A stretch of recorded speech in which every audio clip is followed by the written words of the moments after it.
সফলতার দেখা মিলে না। বাঁচতে হলে, সারভাইভ করতে হলে, টিকে থাকতে হলে আপনাকে পরিশ্রম করতে হবে। এই পৃথিবীতে কেউ কাউকে জায়গা করে দেয় না, এখানে জায়গা করে নিতে হয়, ঠিক কিনা বলেন?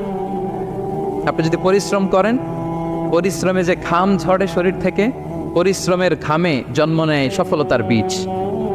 আপনি যখন হাড় ভাঙ্গা পরিশ্রম করবেন, এই পরিশ্রমে যে লোনা পানি বেরোবে, যে ঘাম বেরোবে, এই ঘামেই জন্ম নেয় সফলতার বীজ।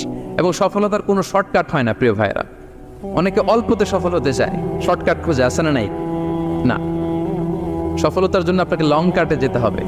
ওখানে কোনো লিফট থাকে না, সিঁড়ি বেয়ে উঠতে হয়।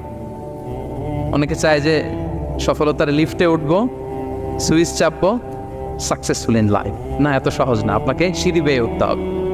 তাহলে পরিশ্রমের কোনো বিকল্প নেই। এই দুনিয়াটা হচ্ছে পরিশ্রমের জায়গা, সংগ্রামের জায়গা। আপনি সফল হতে হলে আপনাকে পরিশ্রম করতে হবে।